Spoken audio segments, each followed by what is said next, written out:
Welcome to Trudge the Road. Trudge the Road is brought to you by Caron Treatment Centers. Caron's a nonprofit leading provider of drug and alcohol addiction treatment with treatment facilities in Pennsylvania, Florida, Texas, offices in Bermuda, Boston, New York, Philadelphia, and Washington, D.C. They can be reached by calling 1-800-854-6023, or you can visit their website at caron.org. That's CARON.org, which, by the way, is going to be a place where you're going to be able to listen to Trudge the Road radio shows. Another place that you can go to is YouTube. And a lot of folks say, hey, yeah, I type in Trudge the Road radio in the search engine, and then I see a few scattered shows come up with some other stuff.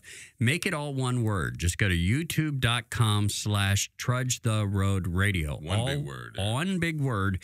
And all the shows will come up. Our page will come up there as well. We also have a Facebook page, and that's very simple. You can type Trudge the Road radio in there. You don't have to make it all one word. Okay. And it will come up. Is that okay? I'm all about that, all right, bro. just Yes. making sure. And Twitter, TTR Show. That's where you can find us. Hey, listen, very excited. Casey is coming up in just a little bit. Casey is known as the Sober Samaritan. He's a good dude. He is a good dude. And he even has a website, sobersamaritan.com. We're going to be talking to him. Actually, you're going to be doing all the talking coming up in just a few minutes. Why do we do this show? You know, we do this show for people like you and me who are addicted to drugs and alcohol. And just as important, family and friends. We know that you suffer tremendously and you've got a lot of questions. Hopefully, we'll be able to provide some of those answers about this disease and, with God's good grace, a solution to this dilemma. That's what we do here on Trudge the Road. All right, so this first segment we want to talk about as the holidays are coming upon us. I know it's a wintry day here in Pennsylvania where we record this show today. It's a wintry fall type of day.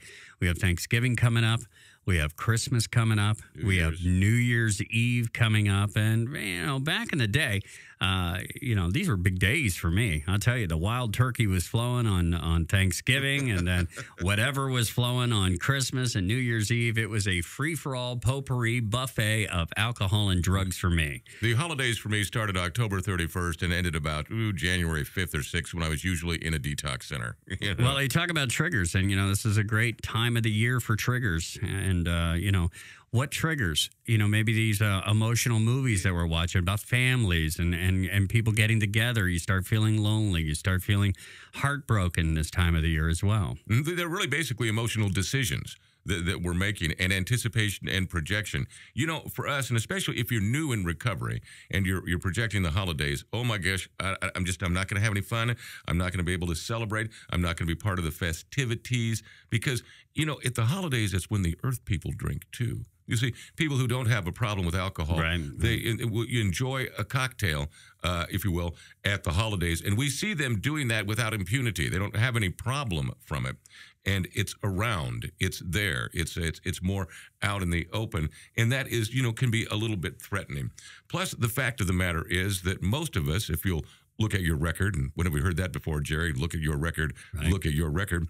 It was because of that alcohol use of us and the just immense amount we took in during the holidays because we're celebrating and it's okay, that rationalization problem, that we created unbelievable problems during the holidays. There was always an issue, and it always came down to our behavior, and our behavior was what it was because we were drunk or on drugs.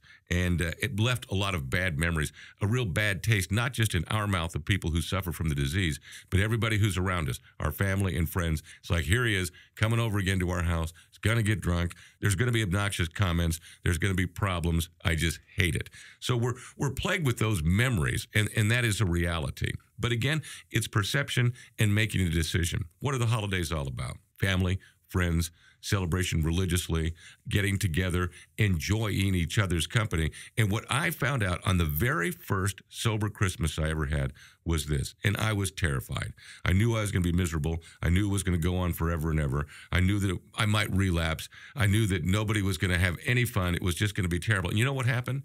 Was Christmas got there, and all of a sudden, all of those senses that I have that had been anesthetized by my use of alcohol and drugs, my sense of smell, my sense of hearing, all of those had returned. And all of a sudden, I started hearing that music, that beautiful Christmas music. And it brought back some of those memories from childhood. You know, none of us ever wished this to happen to us. None of us ever wanted or pined to be an alcoholic who had to go to these meetings or end up in a treatment center. You just wanted to be a cowboy or a princess. That's all you wanted. That's all you wanted. And you hear that music and it'll take you back to that time in your life when that was it. You know, the Christmas tree and the lights and all of those neat presents underneath and the smells, you know, all those aromas of Christmas, the Christmas tree, the poinsettia plants, mom cooking something in the kitchen, the turkey, that all comes back. And it just does something to your memory that is really, really wonderful and brought about to me all of these great thoughts. And then I saw the children and I saw the smiles and I heard the laughter. And all of a sudden, I'm into it. I'm into the holidays for the first time in my life. I'm loving it, and I'm having a wonderful, wonderful time, and had to stop and tell myself, oh, wait a minute. I'm supposed to be miserable. I'm supposed to hate this. I'm supposed to be wanting to drink. None of that. I loved every minute of it. And every year from that point on, I have looked absolutely forward to Christmas and the holidays. And I am not the only recovering person who feels that way. When it happens, it happens. And in the recovering community, no matter where you are in the world, we know about the holidays. And if you're in the recovering community, number one, you're going to a lot of parties. Number two, there's plenty of extra meetings. And number three, we have that family who absolutely understands what we may be going through or putting ourselves through during this time, and making it difficult, and being able to change that because we're connected. We're connected to one another, and we know the way that we feel. What we understand, and we've said it so many times on this program in AA and NA, is we understand your pain, and we understand it without even a word of vocalization. We can see it, and we can help you get through this, and not just get through it, but get on board and absolutely enjoy it. As a matter of fact, I went through some old journals and found some things I wrote about Christmas time. Oh, okay. Well, do share. Well, sure. Why not? All right. This is 10 years ago, and I was sober at the time, 14 years. I'd been sober a while, but you know, it's just as in life, you know, there are changes and advancements. And this is what I wrote 14 years ago at Christmas time. Before I read this to you, I have to tell you, when I was homeless in Louisville, Kentucky, I spent part of my day in this place called the St. John Center, which is an old converted Catholic church on Muhammad Ali Boulevard in Louisville for the homeless. And it's a place you can go in the daytime to get out of the weather. Plus, they have a doctor and a dentist and a nurse and a social worker, somebody there from the VA. It's just a wonderful, wonderful place to really try to help the homeless. But that's where I would go and journal while I was homeless. I would write what I was feeling and what I was going through just because I needed something to do. It wasn't as I was trying to write a book or anything of that nature. Right. Just to try and settle that. Well, do share. Love to hear that. All right. 14 years ago. Here we go. 10 years ago. This was 10 years ago. I've been sober 14 years. And this is how it reads. It's almost 14 years later. I haven't written anything in this journal in a long time. Sitting in St. John's with only the pages of this journal as my property seems like yesterday. My life has been filled with great joy and great sorrow, but all of it sober, life on life's terms. I only wish I had the vocabulary necessary to express the joy I have had and continue to have. As for the sadness, I've watched this disease take many people I have loved so deeply, people whose kindness, generosity, and sobriety literally provided the foundation for my ability to live. They became victims of this disease, the disease of addiction, and there is no pretty way to die, but the alcoholic death is absolutely brutal. I pray for them. It's Christmas time. I'm in Myrtle Beach, South Carolina. I'm in a condominium surrounded by glass, providing me a front row seat to the sun glowing across the beautiful Atlantic Ocean. My beautiful daughter is here with me. I can't believe I just wrote those words. My beautiful daughter is here with me. I'm living this miracle, this very moment. I'm here, it's real, and I can't believe it. And it's Christmas time. As you see, it just gets better and better and better.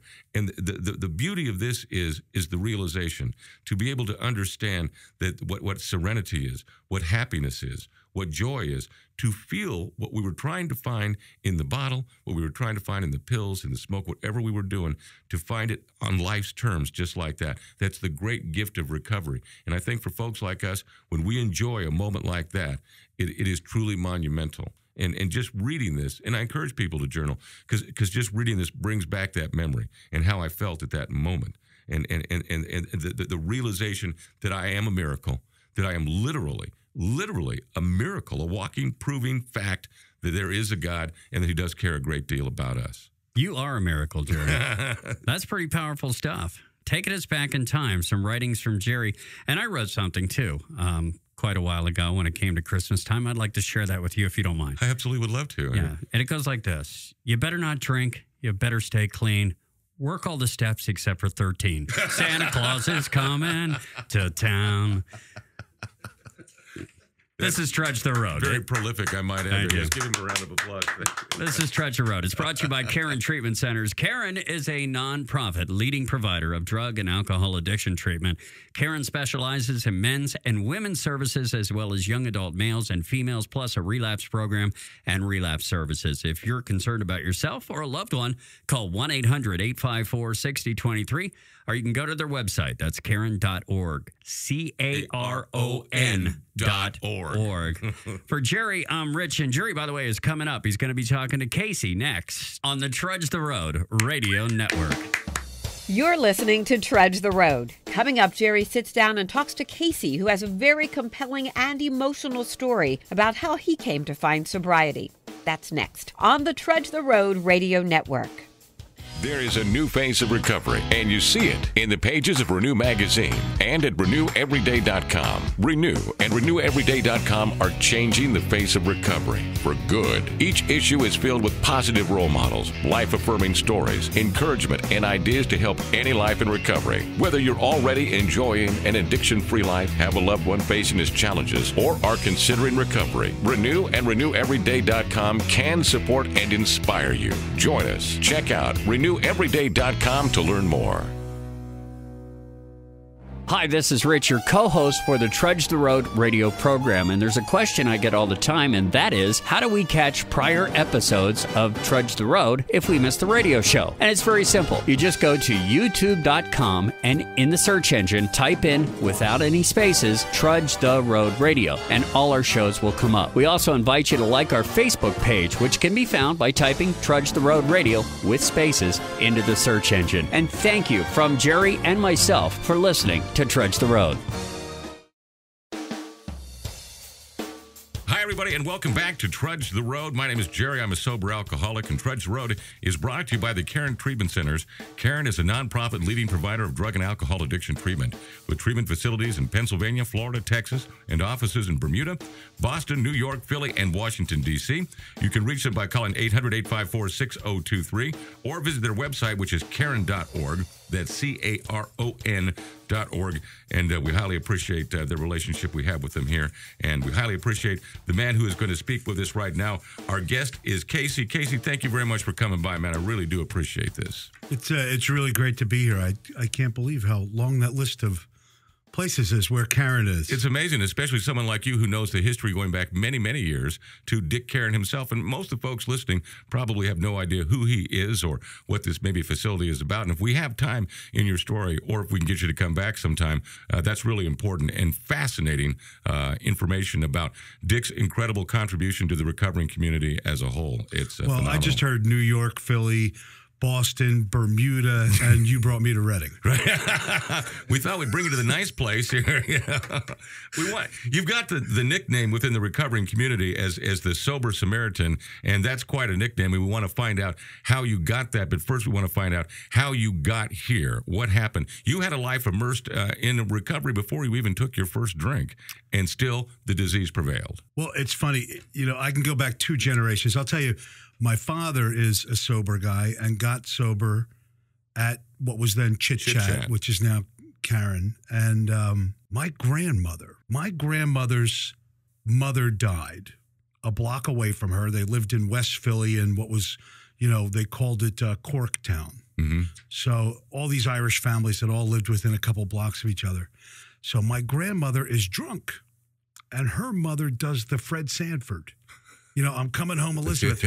Her mother dies, and they can't wake my grandmother up to say goodbye to her own mother as her mother passes. Mm. The next morning, my grandmother comes to and realizes what has happened.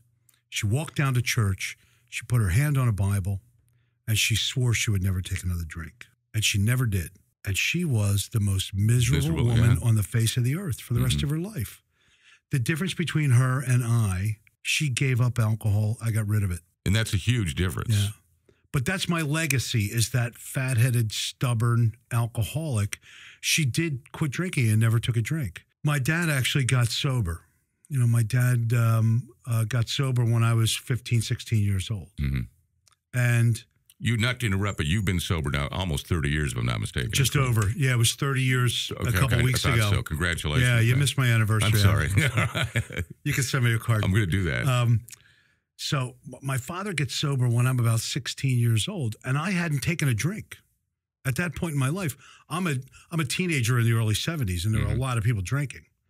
And I was not going to take a drink. I was never seen the going devastation. I watched what alcohol was doing to him. And I told myself that I would never do that to me and mine. I was the oldest son. So you had that fear of, I'm going to have to take over when things get bad. Yeah. And then he went and got sober. And family programs and the whole, John Bradshaw, the whole family dynamic, all that stuff. Nobody knew anything about that. Mm-hmm. We just saw this guy that did whatever he wanted, whenever he wanted, for years. And when it finally hit the fan for him, he went away for 30 days and came home, and he got a fresh start. And just like that, bam, I said, okay, my turn. My turn. And I made a conscious decision to go take a drink. I believe in my heart of hearts that I was born an alcoholic. Sure. I believe it's a physical disease. Genetically predisposed. No Just doubt. Add water and here we go. And once I took that first drink, boom, I was on the path, and again, I guess it's fortunate for me that I didn't have to do what my dad did. I didn't have to do what my grandmother did. I didn't have to do what my father did. My father quit drinking in his 40s. He had created a lot of ruin. Mm-hmm. And I got sober at age 24. And the difference was that my family now knew what it was like to be sober. I tell people, I talk to the patients at Caron once a month, and I always tell them this story that I ended up here as well. I ended up at Caron as well. And I'd been here a couple of weeks, and, some of my family was visiting, and one of my younger brothers says to me, you've been here a couple of weeks now, so do you think you're an alcoholic? And I said, yeah, I think I'm an alcoholic. He said, good, it's unanimous. The whole family now thinks you're an alcoholic. You were the last holdout. In a lot of other families where they didn't have somebody who, broke the mold, where they didn't have the trailblazer that my father was, you would have had brothers and sisters say, come on, you weren't really that bad. Sure. Okay, so, put yourself in the penalty box for 30 days, but then you're going to come back and party with us, right? In my family, it was like, phew, thank God, Amen. Yeah. Amen. So I'm fortunate in that regard that, I made my messes, but I had a good support network from day one. That's God bless you. What a wonderful opportunity. Now, here you are in the basically, the age of Aquarius. I mean, I grew up at the same time, the era of sex, drugs, and rock and roll.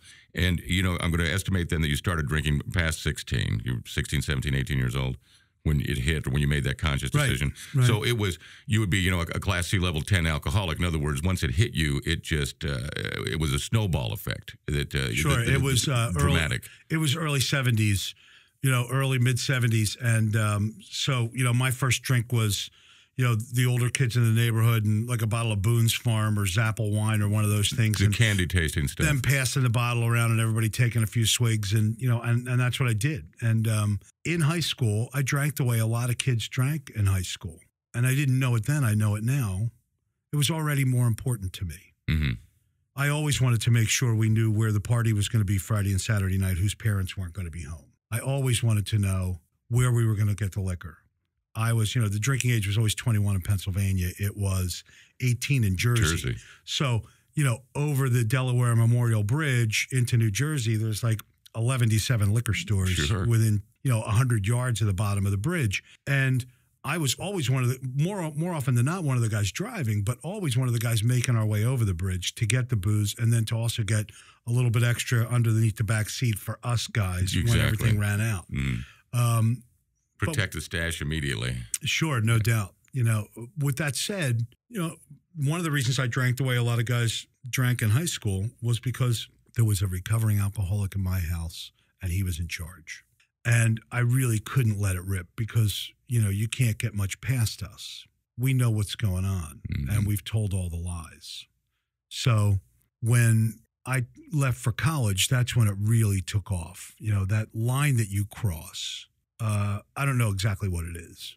That time when alcohol kind of steals that piece of your soul. When you know, when you go, I'm sure you've heard it, Jerry, a man takes the drink, then the drink takes the drink, then the drink takes the man. Somewhere in that time that I was away at school my freshman year, that's when I crossed that line.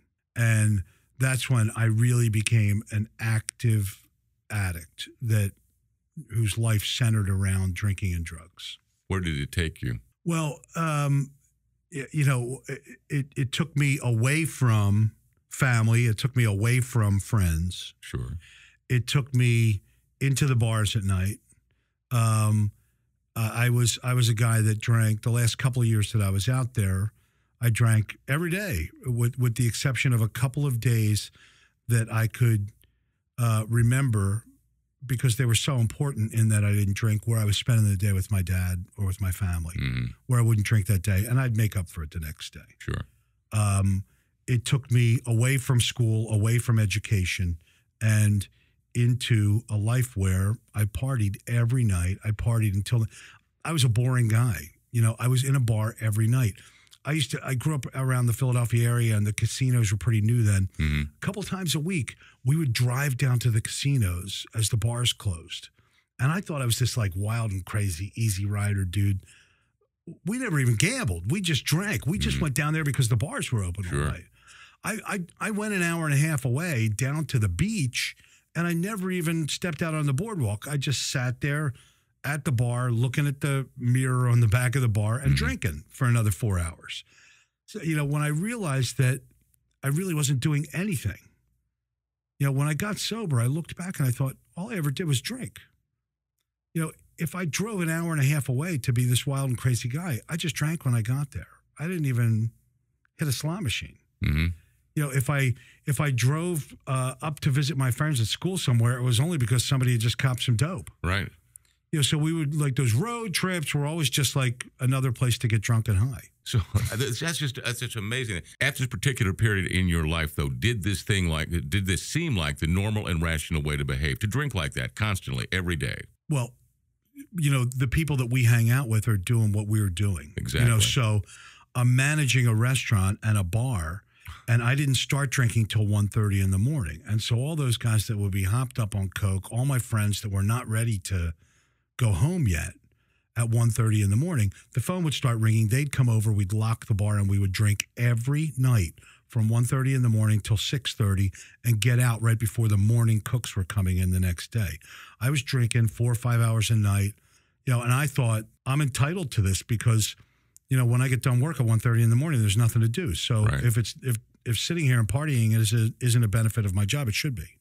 So the small world I lived in, everybody did what I was doing. And I didn't realize, one of the tough things about getting sober is, like, you don't know what you want to do with your life because you haven't been doing anything with your life for so long. Exactly. It's a big fear element. What brought you to it? I mean, what was the decisive moment that you realized that, you know, I'm sick and I've got to get some help? I ran out of excuses. I was married. 4 weeks to the day after I got married, I got sober. Whoa. 4 weeks to the day. And I was out of excuses. It wasn't my last summer as a wild and crazy guy anymore, because now I was married.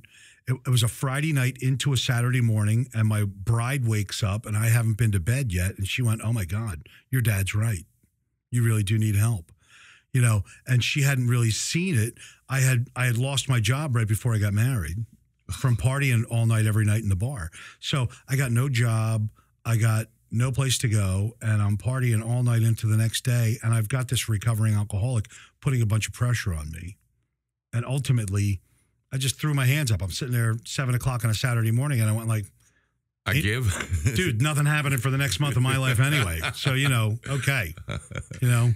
And so that's when you went to the Caron Treatment Center. Right. If you guys be quiet, I'll go do whatever you tell me to do. I thought I'd get out of it in a couple of hours, but, you know, they had me boxed in pretty good. Good. Well, we got to find out what happened. What a miracle that day was. Yeah. And we'll be back in just a second, talk more to Casey. Thank you very much for coming by. Real quick, Caron Treatment Centers, thank you so very much. They sponsor our show here. Caron, a nonprofit leading provider of drug and alcohol addiction treatment, specializing in men's and women's services, as well as young adult males and females, plus a relapse program and relapse services. Listen, if you're concerned concerned about yourself or a loved one, call 800-854-6023, or you can go to the website. That's Caron.org, Caron.org. Thank you very much for listening. And those of you in the recovering community, if you would spread the word about Trudge the Road, we would appreciate that immensely. You can find us on YouTube. Go to YouTube and just type in the search engine Trudge the Road Radio as one word, and all of our episodes will pop up. And get the word around, maybe when they make those non-AA related announcements at your meeting, that you can tell them you discovered this show. We'd appreciate that a lot.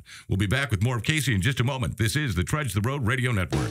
You're listening to Trudge the Road. Coming up, Jerry continues his discussion with Casey and how he came to be known as the Sober Samaritan. That's next on the Trudge the Road Radio Network. There is a new phase of recovery, and you see it in the pages of Renew Magazine and at RenewEveryday.com. Renew and RenewEveryday.com are changing the face of recovery for good. Each issue is filled with positive role models, life-affirming stories, encouragement, and ideas to help any life in recovery. Whether you're already enjoying an addiction-free life, have a loved one facing his challenges, or are considering recovery, Renew and RenewEveryday.com can support and inspire you. Join us. Check out RenewEveryday.com to learn more.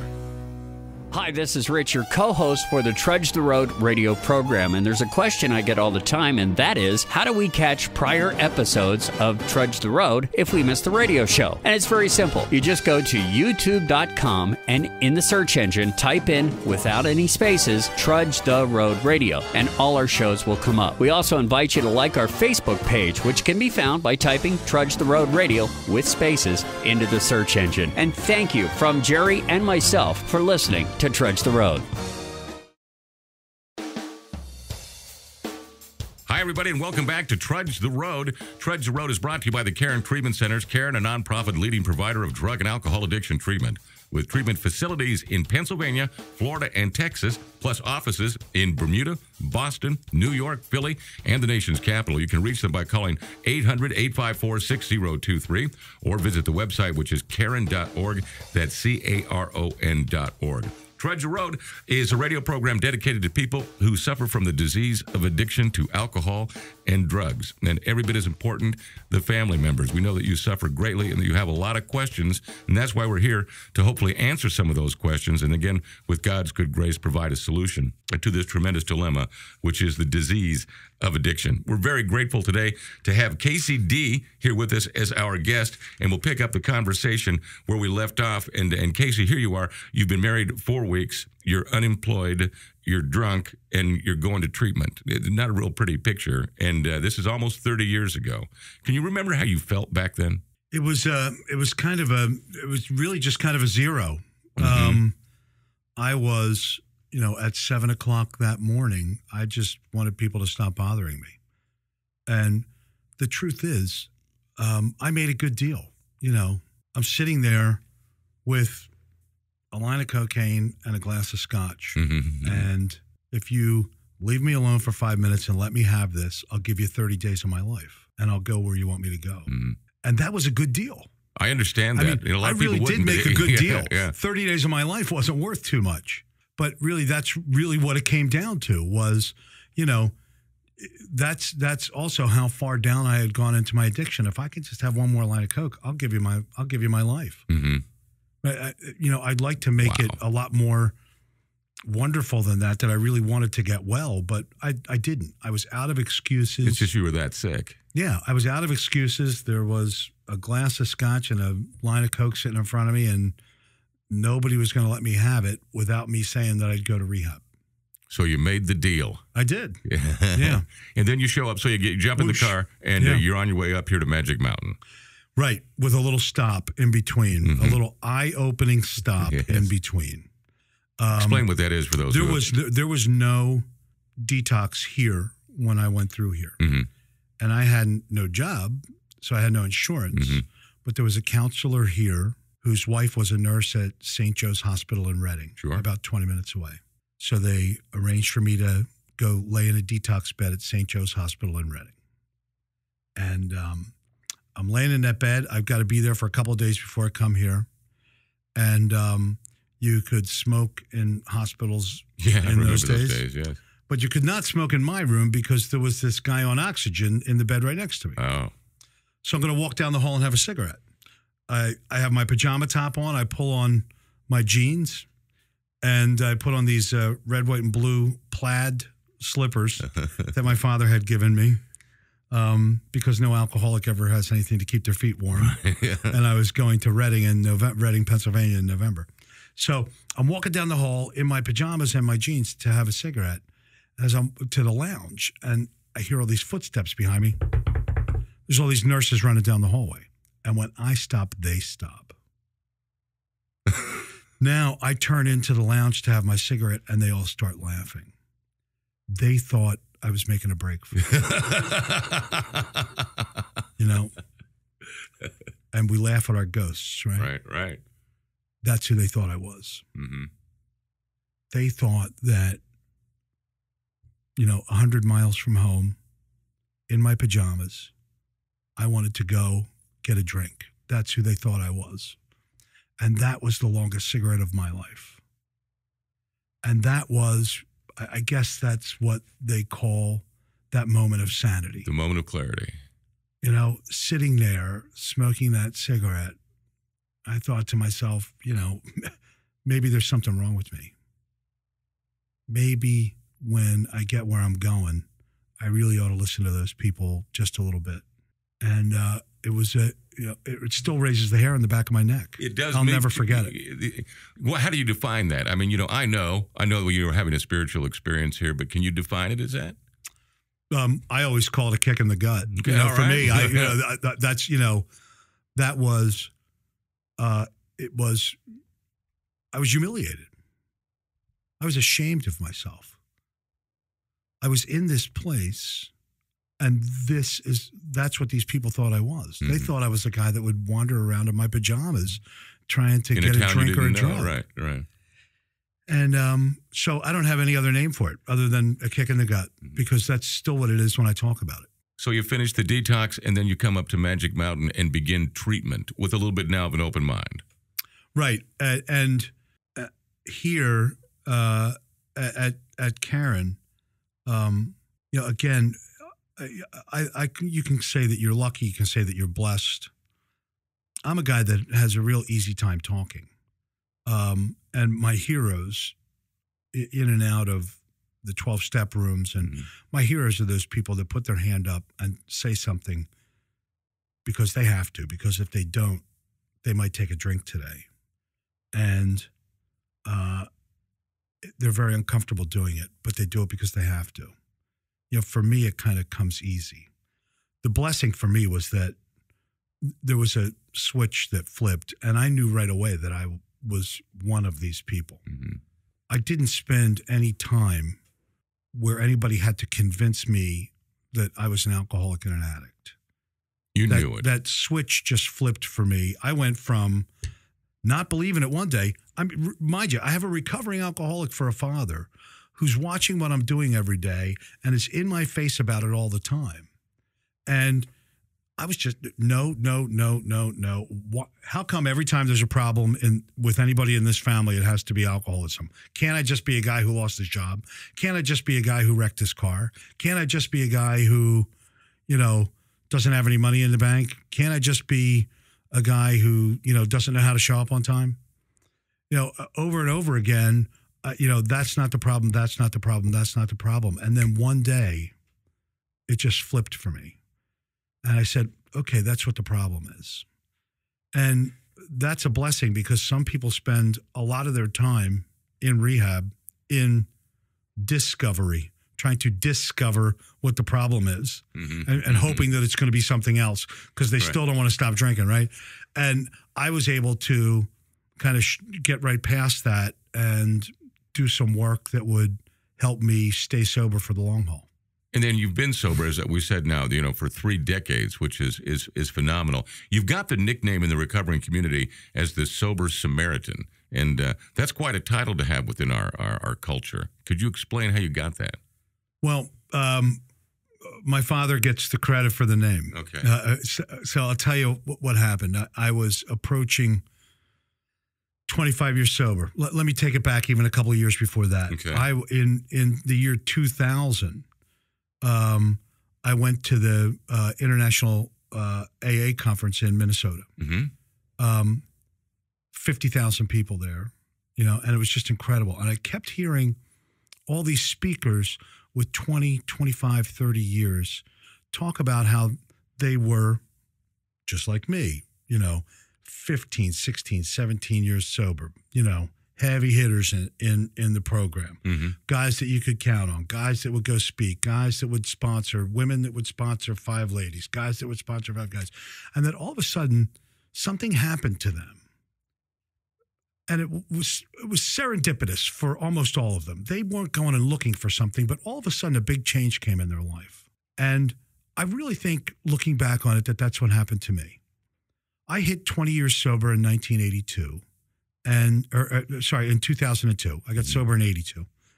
And something just happened. I was a guy who, was working his program hard and was helping others. But something happened that resulted in me wanting to do more in the recovery industry and wanting to do more from a charitable perspective. And I got involved in a couple of other charities, but ended up coming back to alcoholism and addiction as a charity. And so I did a couple things, and I bought tickets to some dinners and kicked in a couple bucks here and there. Now I'm coming up on my 25th anniversary, and I want to do something significant. And I don't know what to do. I'm not a guy, there's a lady in Philadelphia, her and her husband, that passed away, that have probably given about $10 million to Caron. Right. They've got their name on a couple of buildings, and I was never going to do that. And I was wondering what I would do that would be significant. And it's a Saturday night, and I'm tucking my little kids into bed at about 8:30, and I come downstairs on a Saturday night, just put my kids to bed. It's 8:30, 8:45. My wife was watching TV, and she's crying. St. Jude's Hospital. She's watching Marlo Thomas, right? And I went, that's it. Many helping one. That's what I'm going to do. And I decided that I was going to raise $25,000 for my 25th anniversary and give what had been given to me. A punch ticket to a new life, 1 scholarship, and that I was going to get, I had it complicated because I'm an alcoholic, okay? Of course, naturally. I couldn't just do that, right? So I'm going to get 1,000 people to give $25 each. That's how I'm going to do it. And 1,000 people are going to go save 1 life. So I built a website, opened a PayPal account to accept donations, and I had to come up with a name so I had a little contest with my friends, like, who's going to come up with the name for, what are we going to call this thing? And my dad came back and said, the Sober Samaritan, because that's what you're doing. You're doing the work of the Good Samaritan. That's perfect. And so we called it Sober Samaritan. And I sent out some emails. Didn't spend any money aside from building the website. No advertising, anything like that. Sent out some emails, and people that got the emails sent them to others and to others and to others. I got donations from 681 people. Oh, my God. A few of my friends, they called themselves the 1% Club. They gave $250 all right, each, right? But it was a lot of $20 and $40 and $50 and $10 donations. 681 people made donations from 42 states. Wow. More than half of those people I had never met. And they just heard about it from somebody and they decided to jump in. And on my 25th anniversary, on the date, on October 9th of 2007, got in my car, put the top down, took the drive up to Reading, and handed him a $25,000 check. Whoa. What a way to spend my 25th anniversary sober. And 2 months later, they found the right guy and gave him the scholarship. And he's been sober, for about 5 years now. That's incredible, man. Yeah, unbelievable. It's remarkable. It's remarkable in the sense, too, that you're here. We're at Caron right now, and you play a very significant role here with the patients who are in treatment. And for those of you who have never experienced that, it's a very difficult situation to walk into because of the amount of emotion that is in the room. And the biggest thing that you feel when you walk in and talk to the patients is pain and fear. There's a lot of that. And your role, and it has been said to me by many, has been such a soother of that pain and a soother of that fear. And just by going and sharing your experience, strength, and hope, is there something special that you're going to tell these people tonight that will help them that we should know? Well, The funny thing is that I'm just like them. The first thing that I say is, I'm here because this is an alumni meeting and I sat in all of your seats. And when they hear how simple it was, the simple story that I just told you, that, I drank, it was a mess. 2 + 2 always equals 4. Us alcoholics, we love math, right? We live in the gray area, right? There's black and there's white. There's what's always right. There's what's always wrong. And then there's all that room where us alcoholics dance the line about, he didn't give me a raise, but I'm just going to take this money because I really deserve it. Right. And, I worked extra and he doesn't know. So, rationalization. Stealing, right? Sure, but we live in those gray areas. But we love that simple math. 2 and 2 is always 4. Casey plus alcohol has always been a mess. Casey without alcohol has always been okay. Mm-hmm. I've had a lot of money. I've had no money. I've had no girlfriend. I've had too many girlfriends. I was single. I was married. I was happy. I was sad. But I was always okay when I was sober. And I was never okay when I wasn't. Tremendous. Listen, I can't thank you enough for coming by and sharing with us, and to invite you to please come back again, just with more of your recovery. But we'd also like to take an opportunity to find out more about this treatment center and your perspective from being here really since Dick started it, and that would be really a tremendous advantage to us if you would do that. Great. Next time in Bermuda. Absolutely. What do you say? We'll check that office out down there. Is that cool with you, Matt? Okay. Matt says he's ready. Bermuda. Very good. Good. You drop that to Mr. Early. Tell him, and we'll go from there. Listen, thank you very, very much. Listen, Caron Treatment Centers is a nonprofit leading provider of drug and alcohol addiction treatment, and they specialize in men's and women's services, as well as young adult male and female, plus a relapse program and relapse services. If you're concerned about yourself or a loved one, the phone number is 800-854-6023, or go to the website, which is Caron.org. That's Caron.org, and I know that they can help you. We'll be back with more of Trudge the Road in just a sec here on the Trudge the Road Radio Network. You're listening to Trudge the Road. Coming up, Rich and Jerry discuss the effect the holidays have on sobriety. That's next on the Trudge the Road Radio Network. There is a new phase of recovery, and you see it in the pages of Renew Magazine and at RenewEveryday.com. Renew and RenewEveryday.com are changing the face of recovery for good. Each issue is filled with positive role models, life-affirming stories, encouragement, and ideas to help any life in recovery. Whether you're already enjoying an addiction-free life, have a loved one facing its challenges, or are considering recovery, Renew and RenewEveryday.com can support and inspire you. Join us. Check out RenewEveryday.com to learn more. Hi, this is Rich, your co-host for the Trudge the Road radio program, and there's a question I get all the time, and that is, how do we catch prior episodes of Trudge the Road if we miss the radio show? And it's very simple. You just go to youtube.com and in the search engine, type in, without any spaces, Trudge the Road Radio, and all our shows will come up. We also invite you to like our Facebook page, which can be found by typing Trudge the Road Radio with spaces into the search engine. And thank you from Jerry and myself for listening to Trudge the Road.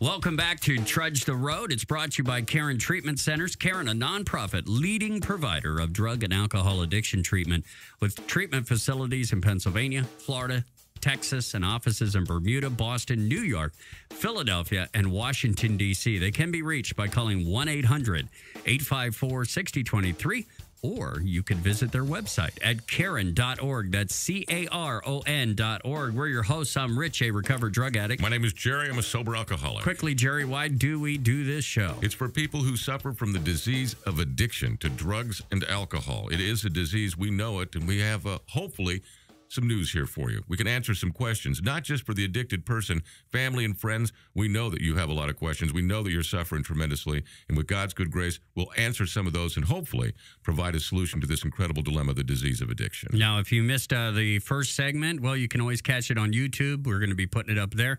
YouTube.com/Trudge the Road Radio, all one word. We were talking about the holidays Yeah. as they are coming up upon us. And one of the things about the holidays is, for a lot of people, it can be a depressing time of the year. Yes. There's a lot of bad memories that are associated with the holidays. I, for one, have always had bad memories for the holidays. I try, and don't get me wrong, my wife, who is very much into the holidays, has brought me a little bit more. But during my addiction, I was vacant for a lot of holidays with my kids. And I thought once I got sober and once I got clean, I was going to make it all up to them. Oh, yeah. Oh, yeah. But it's not that simple, and a lot of times it comes down to me being there. First of all, I live on another coast. So, and though I get out there 3-4 times a year, I scrape up the money to get out there. That's about all I got left over. Mm-hmm. So when I come out there and I want to, hey, look, I'm clean and sober now. And Dad Dad can't bring you stuff. You know what you got for Christmas? You got me. Mm-hmm. I'm here. And they always say that's enough. And of course they say that. But somewhere inside of me, I always feel like I'm letting them down a little bit because, they're at their mom's, and mom's got the money. Mom never had the addictions. The grandparents and everybody just, but Dad's always, what did Dad bring you? What'd your dad get you? Well, he's here. And that for me, I always feel like it's never quite enough. So there's always that little depression that follows along with it. Yeah, well, you know what the problem is, don't you? I'm going to sneeze here. It's your ego. Oh, sorry. I didn't mean, excuse me. That's what the problem is, and I understand. I absolutely do understand. And it can, you're not the only one. People who don't have this disease can suffer from seasonal depression or from holiday depression, and a lot of it comes back to those childhood memories and some traumatic experiences that we may have had. I unfortunately lost both of my parents at the holiday. My dad died on January the 1st. My mom died on December 31st, different years. But right at the holidays there, and it was a very difficult time. But now I celebrate their lives. I don't. I do miss them, but I don't feel sorry for myself. I don't, and that's where my depression is. Depression is a real thing, and depression certainly and alcoholism are two different issues, but they are first cousins. The man who founded our program, Bill Wilson, suffered tremendously from depression today that is treatable. And his life was miserable. What he would do was sit in his study and just chain smoke cigarettes, trying to feel better, to get out of this funk. And it was the cigarettes that killed him. But maybe it really was the depression. It's a real serious issue, and it's one for a doctor to figure out if you're suffering from it. And if you are, they can help you. I have seen many lives in the recovering community saved because they not only treated their alcoholism, but went to a doctor and treated their depression. Now, I've always thought I was depressed, and I have a sponsor whom as a trade is a physician. And I've tried to convince him, 200 or 300 times that, I'm depressed. I'm very depressed. I'm sad. I'm sitting alone in my apartment smoking cigarettes and listening to Lou Reed records all day long. And he said, if you were seriously depressed, he would ask me the questions. Certain answers would come up in your questions that would prove that. And he said, Jerry, what your problem is two things. It's number one, you feel sorry for yourself. It's self-pity, and it's fear. You're scared about, what you did yesterday and what's going to happen tomorrow. And that makes you nervous. And you're translating that into depression. You're feeling sorry for yourself. And it's not. What you're suffering from is not depression, pal. It's alcoholism. And there are steps we can take which will bring that to a conclusion. Are you talking to me? No, I'm not. You're staring right at me. I'm just looking at you because you're there. I'll look this way. I'm sorry. No, it's just for me, Right. And a lot of it was, again, to make that decision, to try to do it the other way, to see if you could feel better, to be around positive people. And being in the recovering community at the holidays will put you around a lot of positive people. And you'll find yourself maybe going into a meeting thinking, man, this is, it's gray outside, the music is too, whatever. I'm just bummed out. And you go into that meeting and it becomes contagious. You just can't, the conviviality, the love, the expression of joy that we have as recovering people is really very difficult to define, as you know, but it is contagious. And when you get yourself around that, I don't care how bad you felt when you're coming into that meeting, you're going to feel great within a matter of minutes, because that's real. That's reality. That's that love of God that he shows us and gives us the opportunity to give to somebody else. Keep giving away what we've been given so freely, and love the holidays. Enjoy the holidays. Be safe at the holidays. Watch out for each other during the holidays, but make sure that you enjoy and celebrate. You can. It's all right. You don't need a drink. You don't need a drug. You don't need any of that to celebrate. You just need what we have. That's each other in the program of Alcoholics Anonymous and Narcotics Anonymous, the connection that we have between us and the incredible program that we've got that gives us what we've always been looking for, peace of mind. And peace of mind during the holidays, you mix the joy in with that, and you're going to be rocketed into the fourth dimension. You're going to have a feeling that yet medical science has been able to define, but we know it, and you'll feel it too on your journey with us. Well, and I'm not saying that I don't feel a sense of, because now I feel like it's a personal attack. I try, the thing is that my life is so much better now, thanks to, meetings and Alcoholics Anonymous and Narcotics Anonymous and my wife and the joy she has brought back into my life, my sobriety, all of those good things. All I'm saying is that there is a part of me that is still, my heart is somewhere out there with them. And I feel somewhat, I feel like I'm missing out somehow. And somehow I'm not fulfilling my role. And I need to close that gap. I feel a lot better these days. I know. And, you already have given us the solution. You gave us the solution when you began talking. It's that attitude of gratitude. You talked about all the wonderful things that are going on in your life. It so outweighs this one issue, but yet we let that one issue become bigger than all the good. The bad becomes bigger than the good. That's alcoholism. And you have this wonderful relationship with your kids. You are spending time with your kids. You being with your kids. That's what's important. Not the toys you're bringing them. So you're doing the right thing. And that's what we do in AA. We do the next right thing, and you're doing the next right thing, and you do have an attitude of gratitude. So maybe this Christmas, with that in mind, that feeling will at least dissipate a little bit, if not vanish. Thank you, Dr. Jerry. You're more than welcome. Can I read you a poem that I wrote? Yeah, please. You better not drink.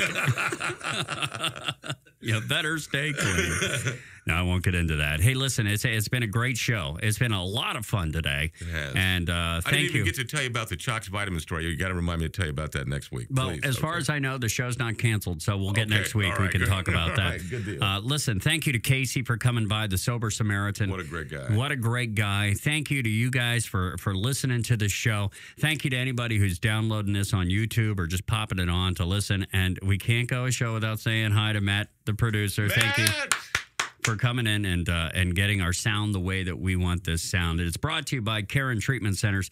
Caron, a nonprofit leading provider of drug and alcohol addiction treatment. Caron specializes in men's and women's services, as well as young adult males and females, plus a relapse program and relapse services. If you're concerned about yourself or a loved one, call 1-800-854-6023, or you can go to their website. That's Caron.org. That's CARON.org. For Jerry, I'm Rich.